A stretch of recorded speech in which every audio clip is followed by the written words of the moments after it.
Mari kita semua buka hati kita. Kita mau siapkan beberapa menit aja untuk Tuhan. Kita mau memberikan semuanya untuk Tuhan.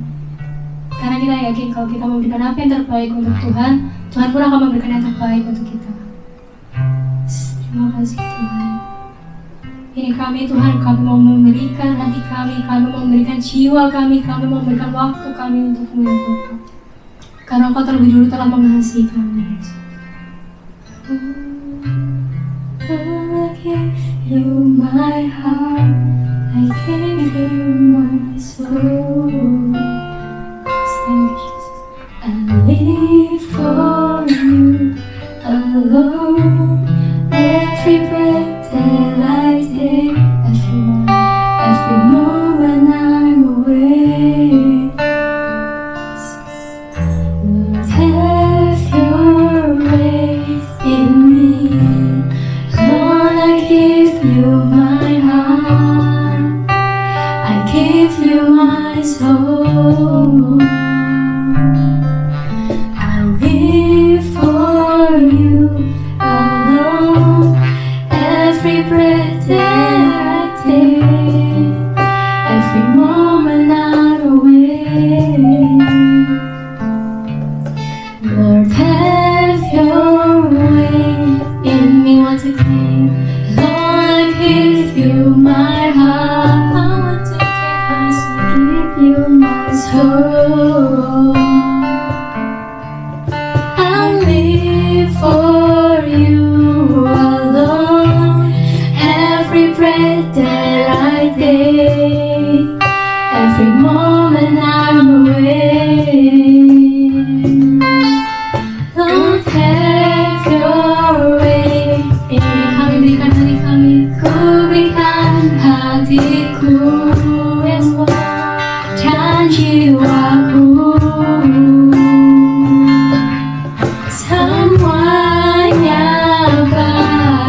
Mari kita lebih sungguh-sungguh kita memberikan hati kami.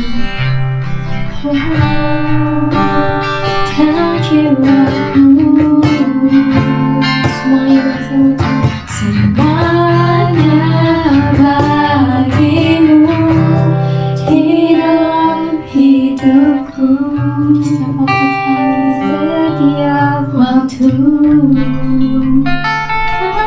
katakan jalanmu, ku berikan hatiku dan jiwa kami dan jiwaku. Semuanya bagimu di dalam hidupku, di setiap waktu. Nyatakan jalanmu,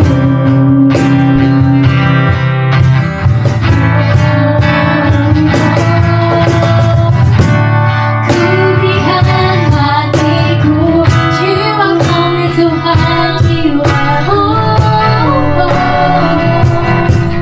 Semuanya bagimu di dalam hidupku. Setiap waktu kami Tuhan, kami beri semua untukmu. Nyatakan jalan hati, ku berikan hatiku, Yesus, dan jiwaku. Semuanya bagimu di dalam hidupku, di setiap waktu. Nyatakan jalanmu, nyatakan, oh nyatakan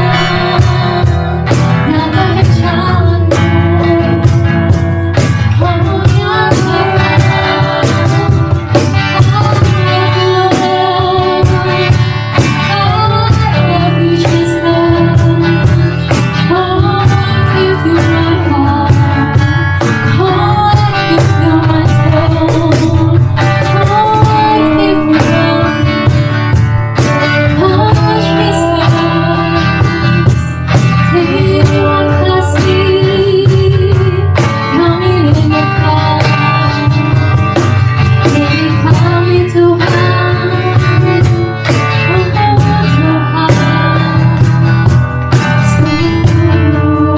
Mungkin saat ini kita mengalami banyak hal yang tidak mungkin, yang gak pernah kami pikirkan. Mungkin selama ini kita sering ngalamin hal-hal yang mengagetkan buat kita, tapi kita tetap harus memberikan yang terbaik bagi Tuhan.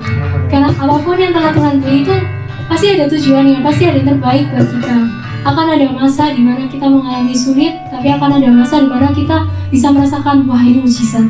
Jadi kalau misalkan kita mau menantikan mujizat dari Tuhan, kita harus mau merasakan semua rasa ini, semua rasa sakit ini, semua rasa yang yang mungkin menyulitkan keadaan kita. Tapi kita mau memberikan semua yang terbaik untuk Tuhan. Kita mau tetap datang menyembah Tuhan. Amin. Mari kita siapkan lagi hati kita. So here I come to lift you high, Jesus, be glorified in all things. For all my life I am yours, forever yours, Lord. So here I come to lift you high, Jesus, be glorified in all things.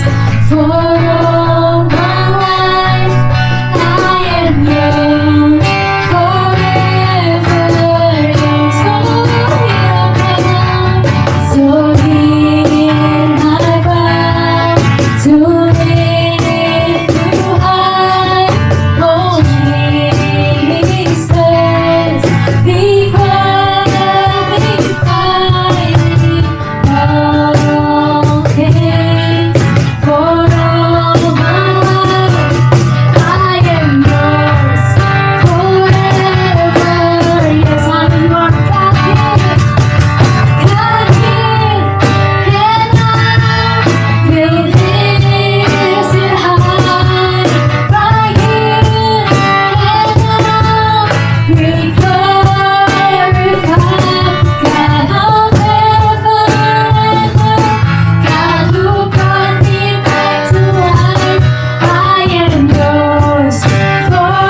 Tuhan.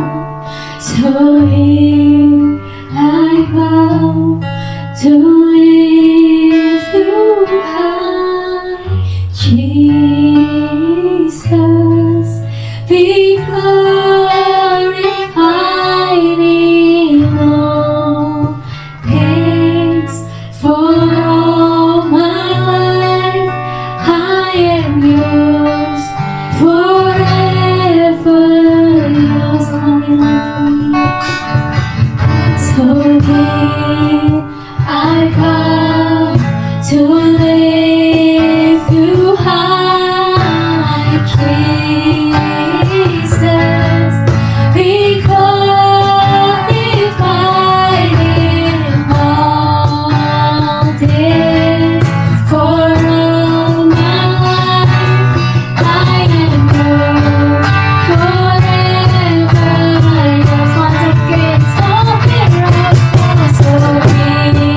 I come, so here I come to lift you high,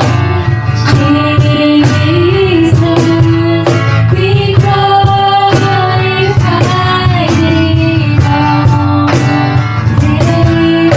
For all my life I am yours, forever yours. I am yours, forever yours. I am yours,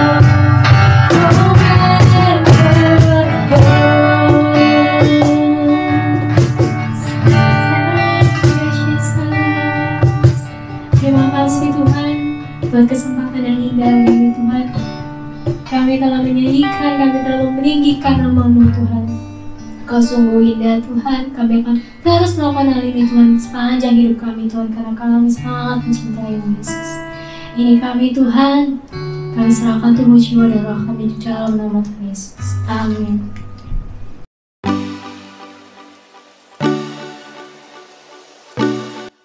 Anjir, kita udah lama banget ya gak ketemu. Iya, lama. Berapa lama sih? 2 bulan, 3 bulan, ya ampun. Sumpah rasa tuh kangen banget ya, pengen ke gereja bareng, ngobrol bareng. Jaga jarak, woi. Jaga jarak. Iya. Udah mulai. Oh iya. Shalom. Halo guys, apa kabar kalian semua? Pasti baik-baik aja kan? Amin. Amin. Oke, jadi kali ini kita akan memulai ibadah Youth online. Jadi dimana kalian tuh bisa merasakan ibadah, suasana ibadah yang udah lama kita nggak ibadah bareng kan. Jadi kita bisa ibadah bareng dengan cara kalian melihat video ini.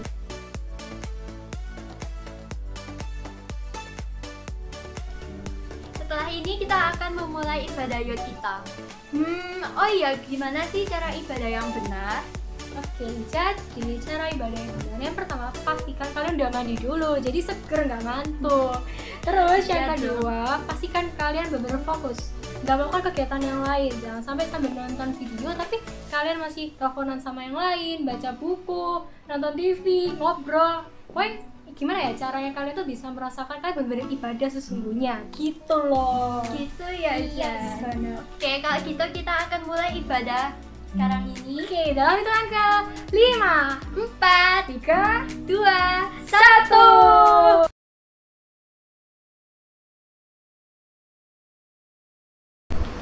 Shalom semuanya. Apa kabar? Pasti dalam keadaan yang luar biasa. Walaupun mungkin bosan di rumah, mungkin aduh nggak tahu ngapain lagi nih kok. Udah semuanya sudah mau main game udah dicoba semua mungkin. Kemudian jalan-jalan keliling kampung, semua kampung sudah kita masukin. Mau keliling rumah, semua sudut rumah juga kita sudah masukin semua kok, gitu kan.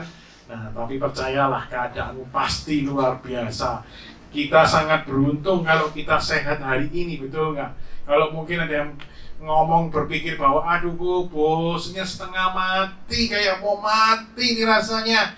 Tapi ingat dong, keadaanmu itu jauh luar biasa dibanding orang-orang yang sedang sakit di rumah sakit atau para perawat yang di rumah sakit. Kita harus bersyukur terus sama Tuhan. Amin. Nah, hari ini aku mau bawain sebuah tema yang sangat luar biasa. Tema ini tentang tawar hati. Nah, siapa yang tahu tentang tawar hati ini apa? Tawar hati kalau dalam bahasa Inggrisnya nih, dalam bahasa Inggrisnya itu discourage. Discourage ini apa sih discourage nih? Discourage itu adalah artinya having lost confidence atau hilang percaya diri, dan lost enthusiasm atau kehilangan semangat. Nah, bayangkan kalau tawar hati ini seperti ini kira-kira. Kalau kalian punya masalah, mungkin tiba-tiba dilabrak sama teman sendiri nih, misalkan ya waktu di SMA kan biasanya kan suka labrak-labrakan tuh. Nah, mungkin suatu kali kita pas di SMA atau di sekolah atau di kuliah, di tempat kerja, tiba-tiba kita dimarahin orang tanpa sebab yang jelas. Kira-kira pertama apa yang menjadi reaksimu pertama kali? Reaksi kita pertama kali kita pasti kaget, kecewa, marah mungkin, atau kita tuh kepingin bales orangnya, betul nggak? Nah, bagaimana kalau masalah itu atau konflik itu terjadi secara terus-menerus dalam hidupmu? Berkali-kali, berulang-ulang terjadi dalam hidupmu. Masalahnya itu kayak nggak pernah selesai. Kok aku merasa masalahku ini ya, dari 1 tahun yang lalu tetap aja. Nah, orang-orang yang mengalami hal yang seperti itu, lama-lama itu bisa mengalami tawar hati. Jadi tawar hati ini seperti level emosi atau level tanggapan yang kayaknya kita sudah nggak punya lagi apa ya, kayak nggak punya lagi emosi ya. Jadi kayak kita sudah, aduh nggak tahu deh mau ngapain, terserah lu mau apa kayak mau apa, itu terserah kamu gitu kan. Nah, kayaknya kita tawar hati seperti itu. Nah, ini keadaan kayak gini ini bahaya banget tuh. Keadaan tawar hati ini menurutku sangat-sangat berbahaya. Mending kalau kita bisa meluapkan emosi kita, meluapkan ekspresi kita. Mungkin kita marah, mungkin kita kecewa, kita nangis, mungkin itu jauh lebih baik dibanding tawar hati. Tawar hati ini kayaknya suatu keadaan yang kayak gini. Udahlah, aku nggak tahu harus ngapain. Udahlah, keadaanku memang seperti ini. Kalau mungkin lagi konflik sama orang, ya udah, kalau orang itu memang kayak gitu, udah nggak bisa dirubah wataknya, udah nggak bisa dirubah lagi itu otaknya, udah nggak bisa dirubah lagi, gitu kan. Karena kita menyerah dengan keadaan kita. Nah, di dalam apa sih akibat dari tawar hati itu fatal? Di dalam Alkitab ada akibatnya. Apa itu? Kita baca di Amsal itu ada sebuah ayat yang mengatakan begini, jika engkau tawar hati pada masa kesesakan, kecilah kekuatanmu. Jadi dibilang jika engkau tawar hati pada masa kesesakan, kecilah kekuatanmu, membuat kekuatan kita ini kecil atau bahkan tidak ada kekuatan kita. Aku punya cerita sebuah cerita di dalam Perang Dunia Kedua. Waktu itu Jerman sedang melawan sekutu, ada sebuah submarine atau kapal selam namanya U-20. Mungkin kalau kalian pernah tahu U-20 ya, kapal selam tipe U-boat. Jadi mereka membuat sebuah kapal selam yang seperti atasnya seperti kapal, padahal bawahnya lambungnya itu kapal selam. Dan jenis kapal selam ini adalah sangat hebat sekali. Dia mampu menenggelamkan banyak sekali kapal-kapal tempur daripada sekutu, dari Inggris, dari Prancis. Nah, suatu ketika kapal perang ini, kapal submarine ini, kapal selam ini, itu mengalahkan banyak sekali kapal-kapal Inggris, membuat banyak sekali kapal Inggris itu tenggelam. Nah, ada seorang kapten ini, kapten kapal submarine ini merupakan kapten kapal yang hebat sekali, yang hampir tidak bisa terkalahkan oleh sekutu. Nah, mereka ini sekutu berputar otak, gimana sih caranya supaya bisa ngalahin kapal itu, kapal selam itu. Mereka berusaha mengejar berhari-hari, mereka mengebom dengan bom anti kapal selam dan sebagainya, tapi kapal selam ini nggak bisa terkalahkan. Lalu sekutu mulai membuat cara atau strategi gimana caranya supaya kapal selam ini bisa terkalahkan. Apa yang mereka lakukan? Mereka lakukan sebuah kebohongan. Mereka memberitakan seorang sekutu ini, pasukan sekutu memberitakan sebuah berita palsu di dalam kapal selam itu. Mereka bilang, di kaptennya itu dibilangin bahwa Jerman sebentar lagi mau kalah loh. Jerman itu pasti kalah. Kita ada ratusan ribu orang yang sedang mengepungmu. Kita akan mengalahkan kamu sebentar lagi. Padahal itu semua nggak ada. Nah, berita terus diungkapkan terus, diberitakan terus sama si kapten kapal ini. Lama-lama si kapten kapal ini pertama kali dia bertempur, dia punya semangat yang tinggi. Dia punya semangat, dia ngomong sama anak buahnya, ayo kita berperang, kita pasti nggak mungkin kalah, kita pasti menang. Lama-lama 1 bulan diberitakan sama berita-berita palsu itu, lama-lama si kapten kapal ini diem. Mulai diem, kemudian banyak merenung, banyak melamun. Kemudian lama-lama kapten kapal ini tiba-tiba suatu malam terdengar suara tembakan dari kamarnya. Dilihat oleh para awak kapalnya itu, ternyata kapten kapal ini sudah bunuh diri. Nah, ini akibat tawar hati.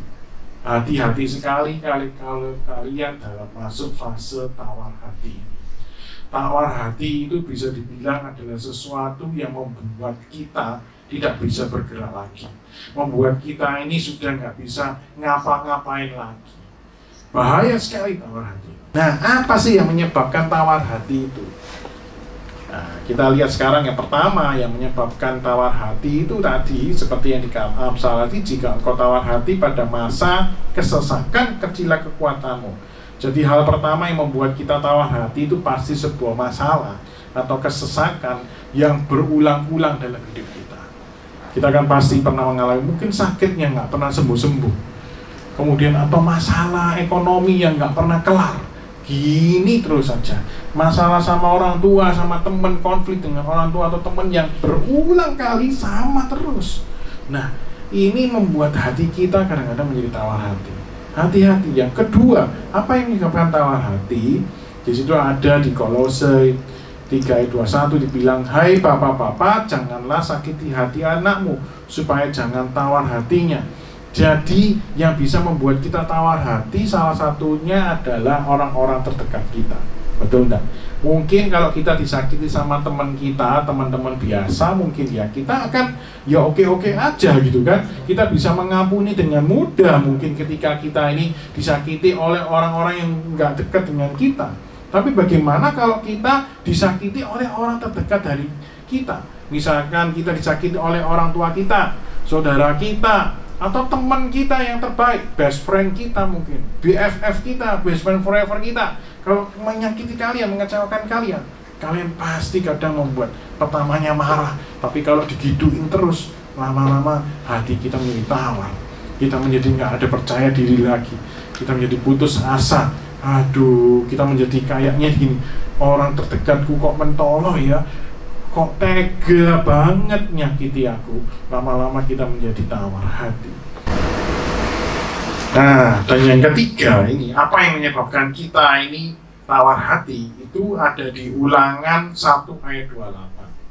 Ketika ini ceritanya tentang ke-12 pengintai. Musa waktu itu mengutus para pengintai menuju ke Kanaan. Mereka mengintai ke Kanaan, mereka itu kembali dari 12 pengintai ini kembali semua ke Israel waktu itu. Kemudian mereka dari 12 pengintai ini 10 orang mengatakan gini, kita ini tidak mungkin bisa ngerebut Kanaan, bro sis gitu kan, kira-kira kalau dulu panggilannya bro sis gitu ya, itu mungkin mereka, waduh bro kita ini berat nggak bisa ngerebut Kanaan, mereka itu orang-orangnya raksasa semua, kita kayak belalang semuanya. Kalau kita ini menghadapi mereka, kita ini pasti dipites, diinjak aja kita pasti mati. Ini bahaya, kita nggak mungkin bisa ngelawan mereka, bro, sis. Yang ngatain kita pasti bisa itu cuma 2 orang, yaitu Yosua dan Kaleb. Dan hal ini, kata-kata orang lain ini juga bisa menyebabkan tawar hati. Di ayat itu ada bilang gini, saudara-saudara kita telah membuat kita tawar hati dengan mengatakan orang-orang itu lebih besar dan lebih tinggi daripada kita. Kalau kita baca ayat-ayat setelahnya itu, orang Israel jadi ketakutan, mereka nggak berani merebut Kanaan gara-gara kata-kata 10 orang ini tadi. Jadi yang menyebabkan kita bisa tawar hati, ya, salah satunya adalah kata-kata orang lain. Jadi hati-hati sekali dengan kata-kata teman kita, mungkin keluarga kita yang melemahkan kita. Kita harus berhati-hati. Jangan sampai itu membuat kita tawar hati. Nah, setelah kita tahu apa penyebab tawar hati, kita harus tahu juga apa yang harus kita lakukan saat kita ini sudah tawar hati. Apa sih? Ya, dan mencegah tawar hati itu apa yang harus kita lakukan? Supaya kita nggak tawar hati, apa yang harus kita lakukan? Gitu. Nah, yang pertama, kita harus ingat di 2 Korintus ayat 4, pasal 4 ayat yang pertama. 2 Korintus 4 ayat yang pertama dibilang gini, oleh kemurahan Allah kami telah menerima pelayanan ini, karena itu kami tidak tawar hati. Yang menulis ayat ini siapa? Paulus. Paulus menulis ayat ini di 2 Korintus 4 ayat 1 ini. Dia bilang bahwa pelayanannya dia bisa kuat dalam pelayanannya dia itu karena dia mengingat kemurahan Tuhan. Dan semuanya karena kemurahan Tuhan. Sama dengan hidup kita. Kalau ketika kita tawar hati, kita harus ingat satu hal, bahwa semua yang ada dalam hidup kita ini karena kemurahannya, karena anugerahnya. Kita juga harus ingat, kadang-kadang kita tanya gini, oh, aduh, kalau aku ini sudah kurang percaya mujizat, aku ini sudah nggak terlalu percaya, katanya itu pendeta bisa gini, bisa begitu, katanya Tuhan Yesus bisa sembuhin orang, katanya Tuhan Yesus bisa berkatin orang, aduh aku nggak percaya lah itu semua, mujizat itu nggak ada. Guys, kamu harus ingat, mujizat yang terbesar dalam hidup kita adalah kita diselamatkan. Ketika kita percaya Yesus sebagai Tuhan dan Juru Selamat, itu adalah mujizat yang terbesar dalam hidupmu. Ketika kita menerima Yesus sebagai Tuhan dan Juru Selamat, itu adalah mujizat yang terbesar dalam hidupmu. Jangan tanya lagi, kapan ada mujizat dalam hidupmu? Karena Tuhan sudah melakukan mujizat yang terbesar dalam hidup kita.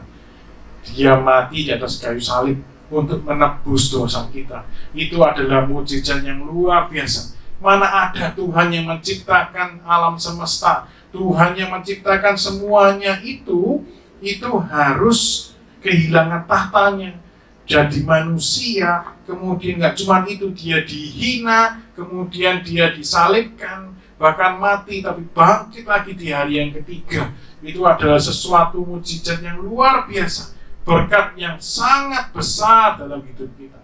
Jadi ketika kamu tawar hati saat ini, kamu mungkin mengalami masalah yang banyak dalam saat-saat ini, kamu harus ingat bahwa Tuhan sudah melakukan mujizat yang luar biasa dalam hidupmu. Keselamatan itu adalah mujizat yang luar biasa. Jangan pernah meremehkan Tuhan, itu luar biasa sayang sama kita. Kasihnya itu luar biasa, sehingga membuat kita itu diselamatkan olehnya, itu semua karena anugerah Tuhan. Jadi ingat-ingat ya, kalau kalian punya masalah, seringkali juga pernah mengalami masalah-masalah yang cukup berat. Kadang-kadang berpikir bahwa Tuhan itu di mana sih? Tuhan itu kok kayaknya nggak jawab doa-doaku. Tuhan itu kok kayaknya nggak ada ngomong apa-apa. Tuhan kok nggak do something. Tuhan kok nggak melakukan apa-apa. Apa Tuhan ini tuli apa? Gimana ya? Aku doa kok nggak pernah dengar. Kadang-kadang kita berpikir seperti itu. Tapi hari ini mau aku tekankan bahwa Tuhan itu tidak tuli. Dia dengar. Dia mendengar semua doa-doa kita. Dia tidak buta. Dia melihat semua keadaan kita. Dan apapun yang kita lakukan, dia tahu, dia melihatnya. Maka dari itu hati-hati dalam bertindak. Jangan sampai kita tawar hati juga. Kita harus ngerti dan kita harus tahu benar bahwa Tuhan Yesus ada bersamamu. Tuhan Yesus ada di sampingmu. Dia sudah melakukan mujizat yang luar biasa. Dia sudah mati di atas kayu salib untuk menebus dosamu. Apalagi buat masalahmu. Itu sebuah hal yang gampang buat Tuhan. Tinggal tunggu waktunya. Sabar. Kita harus bertekun dalam doa kita. Dan Tuhan pasti ada buat kamu.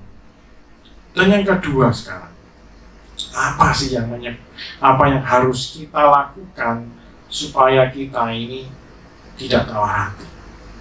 Di 2 Korintus juga ada ayat seperti ini. Bukankah telah kuperintahkan kepadamu, kuatkan dan teguhkan hatimu, janganlah kecut dan tawar hati, sebab Tuhan Allahmu menyertai engkau kemanapun engkau pergi.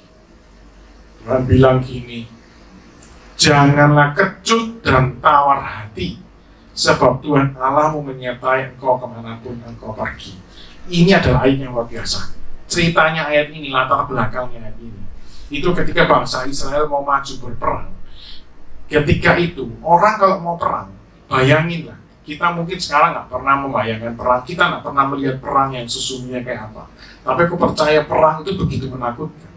Bayangkan kalau kamu seorang tentara mau maju ke medan perang, itu kemudian kita mau turun dari kapal atau kita mau maju perang itu ya, kita ngelihat di depan itu mungkin teman-teman kita sudah maju, tiba-tiba kita melihat teman kita ini sudah ketembak, ada yang mati dan sebagainya, ada bom, ada yang peluru-peluru berdesing, kalau zaman dulu mungkin panah, yang teriakan-teriakan orang. Kemudian siapa yang nggak takut kamu disuruh maju perang? Takut kan? Pasti kita takut. Kita ngelihat gitu, wih, gila men, wih, kok kayak gitu ya, aduh, aku takut banget ini. Sama mungkin kita ngelihat juga masalah di depan kita ngelihat, wih, kok kayak gitu ya, wih, wangi lagi, waduh, kita bisa mati kita ini kalau ngadepi kayak gini terus, waduh, aku takut. Tapi Tuhan mengatakan apa? Bahwa janganlah kecut dan tawar hati. Jadi kalau kita ini ibaratnya seorang tentara ya, kalau kita maju mau perang, kalau kita sudah ketakutan duluan, kita mau maju udah ketembak duluan. Maka dari itu kita kalau mau menghadapi masa depan kita, mungkin kita ngeliat masa depan kita, kok kayaknya nggak ada harapan nih masa depan ini, kok kena corona gini, aduh, papa mamaku sudah nggak ada kerjaan, aku sudah susah ini kayak gini nih, sekolah belum tentu bisa lanjutin, kayak gimana ya? Tapi Tuhan ngomong, janganlah kecut dan tawar hati. Jangan kita takut dong. Kita maju terus. Kita ibaratnya orang tentara gini ya. Kalau aku bayangin ini. Kalau tentara itu biasanya kalau kita lihat film-film perang juga. Kalau mereka mau maju perang, apa yang mereka lakukan? Pertama dia kan takut duluan. Kemudian ketika dia, wes kita maju ya, kita nekat aja kita maju. Mau mati, mau apa, terserah wes. Mau kita maju, kita perang, pasti menang. Mereka mengaminkan dulu bahwa mereka pasti menang. Kemudian mereka mungkin dengan semangat yang tinggi mereka teriak, maju, kita perang, betul nggak? Maka itu kenapa kalau di film perang tentara itu maju sama teriak-teriak biasanya kan? Nah, karena mereka untuk meredam rasa takutnya. Sedangkan kita nih orang Kristen, Tuhan itu sudah kasih jaminan. Kenapa kita nggak boleh takut dan tawar hati itu tadi? Karena ini loh, ayat yang terakhir itu, sebab Tuhan Allahmu menyertai engkau kemanapun engkau pergi. Jadi Tuhan tuh nyuruh kita nggak takut itu bukan dengan tanpa alasan, bukan dengan tangan kosong. Mungkin kalau kita ini seorang tentara disuruh sama petinggi kita suruh maju, mereka cuma nyuruh maju aja. Kita mati juga dia nggak bisa jamin, nggak bisa nyelamatin kita kan. Tapi kalau Tuhan sudah ngomong janganlah kecut dan tawar hati, sebab aku menyertai engkau. Berarti kalau Tuhan sudah ngomong pasti menyertai kita, itu pasti ya dan amin, dia menyertai kita. Sungguh luar biasa ini. Kau pernah berpikir, waduh Tuhan, jangan tawar hati, apa jangan tawar hati.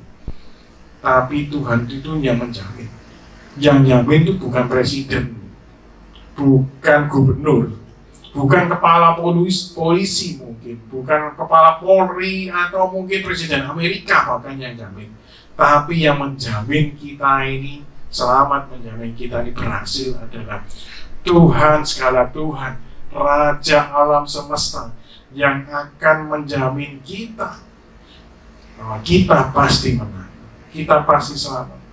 Maka itu jangan pernah takut lagi, jangan pernah tawar hati lagi. Terus maju, jangan pernah takut dengan masa depanmu. masa depan yang kelihatan nggak ada apa-apanya, kok kayaknya aku ini Tuhan, aku ngeliat ini kok masa depan tuh buruk, masa depan tuh peteng kok, kayak awan mau hujan loh kok peteng. Tapi hari ini Tuhan sudah ngomong, jangan takut sebab aku beserta dengan engkau. Terus maju dalam hidupmu, jangan pernah takut. Supaya kita tahu kita tidak takut menghadapi, kita tahu jaminan-jaminan Tuhan. Kenalilah Tuhanmu dengan baik. Ayo, di masa-masa sekarang ini mungkin kita banyak nganggurnya kan di rumah, liburan juga nggak ngapa-ngapain. Belajar kenal Tuhan lebih lagi, baca Alkitab lebih banyak, doa yang mungkin nggak pernah doa pagi, nggak pernah doa malam, doa. Mungkin juga nggak pernah dengar khotbah-khotbah YouTube. Sekarang kan kalau kita di khotbah-khotbah di YouTube tuh banyak banget, mau dari pendeta apa aja ada, mau model apa aja ada, mau tema apa aja ada. Ayo baca, dengerin itu, kita pelajari banyak hal, kita mau mengenal Tuhan lebih lagi, mumpung di masa-masa sekarang ini. Dan yang ketiga, apa yang harus kita lakukan? Di ayat tadi tentang, di ulangan tadi, dibilang bahwa waktu itu kan saudara-saudara kita telah membuat hati kita tawar dengan mengatakan orang-orang itu lebih besar dan lebih tinggi daripada kita. Hati-hati, ayat ini menunjukkan bahwa kita harus berhati-hati dengan perkataan kita. Perkataan kita itu bisa membuat orang lain itu tawar hati, bisa membuat orang lain itu jatuh. Apa yang kita katakan, mulut kita ini bisa membuat orang itu jatuh atau orang itu bangun dan bangkit. Jadi hati-hati dengan perkataan. Jangan suka gini, kadang-kadang kan kalau kita ini telepon sama teman ya, mungkin kalau dulu sebelum waktu kalian di sekolah-sekolah gitu kan, biasanya kalau sama teman-teman tanya, tadi ulangan tadi bisa nggak kamu? Oh, duh mati wes, ulangan nih mau ibu, waduh bisa tahu aku pasti welek ibu, acur ini kita ini wes pasti hancur ini nilainya nih, waduh jelek ini pasti nilainya nih, waduh. Ya kan kadang-kadang kita suka ngomong gitu, apalagi orang Surabaya kan, orang Surabaya mantep nih ngomong. Jadi kalau biasanya kalau dibilangin gimana kabarmu, wacur gitu kan, gitu kan, dijur kan. Nah ini hati-hati sekali dengan apa yang kita katakan. Apa perkataan kita ini bisa menghancurkan iman kita dan menghancurkan iman orang lain. Jadi selalu katakan yang positif, jangan pernah ngomong yang jelek, jangan selalu mengatakan yang negatif. Kalau ditanyain temanmu, apa kabarmu, gitu kan, baik, Tuhan Yesus baik. Jangan ngomong cuma gini, baik. Ya apa kabar? Baik. Jangan gitu toh. Tapi kita mesti mengatakan yang baik juga. Baik, puji Tuhan. Kita juga nggak boleh bohong kalau memang kita lagi sakit, kita ada masalah. Ya baik, puji Tuhan. Memang aku lagi agak sakit, tapi Tuhan sudah pasti sembuhkan aku. Atau mungkin kita lagi keadaannya kurang enak, ditanyain kabarmu ya apa? Ya memang ada masalah, tapi aku percaya Tuhan Yesus itu baik. Katakan yang terbaik, katakan yang baik tentang hidupmu, tentang orang lain, tentang masalah-masalah yang ada di sekitar kita ini tadi. Perkatakan yang baik. Koko belajar untuk, biasanya kalau sekarang ini kan masalah yang terbesar biasanya masalah di ekonomi. Banyak orang yang nggak bisa kerja, banyak orang yang kehilangan pekerjaan. Itu kemudian kadang-kadang itu kalau kita ngomong-ngomong itu kan pasti ngomonginnya tentang hal yang buruk. Tapi mulai sekarang kita mau belajar utama ngomong yang baik. Ya memang keadaan gak enak sekarang ini, tapi aku percaya sebentar lagi Tuhan pasti pulihkan keadaannya, bahkan lebih lagi. Kita harus mengatakan yang baik, teman-teman. Ayo teman-teman, kita belajar untuk yang pertama tadi itu, kita mengingat apa kemurahan Tuhan, anugerah kita ini loh. Kita sudah diselamatkan Tuhan, itu sudah luar biasa. Itu sudah mujizat yang terbesar dalam hidupmu, dalam hidup kita, dalam hidupku. Itu adalah mujizat yang luar biasa.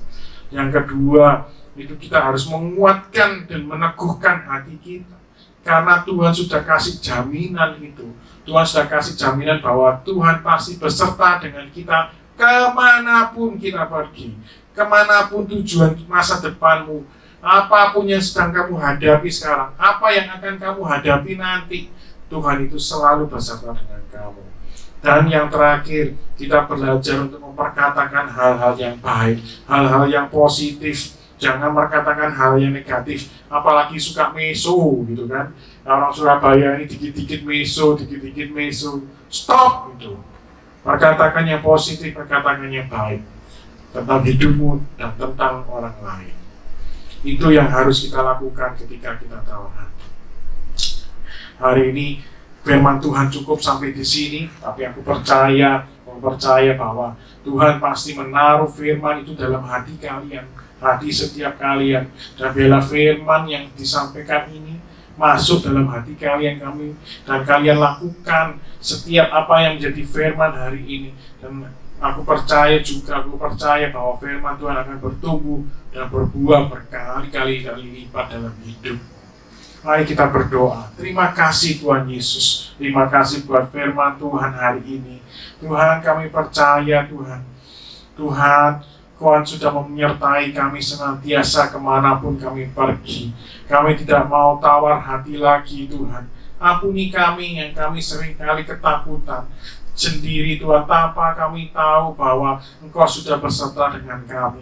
Ajari kami Tuhan untuk tidak menjadi gampang tawar hati, gampang menjadi penakut Tuhan. Kami mau menguatkan dan meneguhkan hati kami. Tolong kami Tuhan, sertai kami Tuhan. Tanpa Engkau kami tidak sanggup berjalan sendiri. Terima kasih Tuhan Yesus buat ibadah online youth kali ini Tuhan. Kami percaya Tuhan ada di tengah-tengah kami, ada di rumah kami saat ini, ada di dalam hati kami saat ini.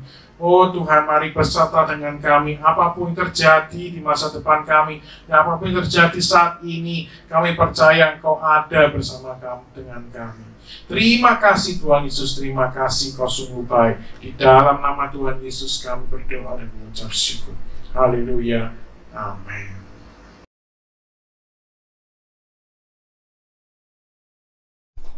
Mari kita berdoa untuk menutup ibadah online kita hari ini.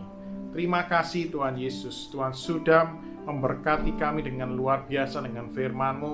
Tuhan, biarlah firman-Mu hari ini Tuhan menjadi bibit di tanah yang subur, sehingga bertumbuh dan berbuah berkali-kali lipat dalam hati kami dan kehidupan kami. Kami mau praktekkan Tuhan setiap apa yang menjadi firman-Mu hari ini Tuhan. Sebentar lagi Tuhan kami akan mengakhiri ibadah hari ini Tuhan. Kami percaya Tuhan kami dalam perlindungan Tuhan senantiasa sepanjang waktu kami Tuhan. Tuhan, kami juga berdoa sepakat untuk doa untuk bangsa dan negara kami Indonesia Tuhan, yang sedang mengalami banyak masalah krisis, terutama di krisis corona ini Tuhan. Mari Tuhan kami mengucapkan berkat atas bangsa dan negara kami dan kota kami Surabaya. Dalam nama Tuhan Yesus kami percaya Tuhan sendiri yang akan menyembuhkan setiap kami Tuhan, setiap yang sedang mengalami sakit, juga Tuhan yang menghiburkan yang sedang mengalami kesusahan. Tuhan, kami mengucapkan berkat atas bangsa dan negara kami dan kota kami Bapa. Terima kasih Tuhan Yesus, biarlah damai sejahtera yang daripada Allah yang Maha Tinggi menyertai kami senantiasa, mulai dari awal sampai pada akhirnya. Di dalam nama Tuhan Yesus kami berdoa dan mengucap syukur. Yang percaya katakan amin.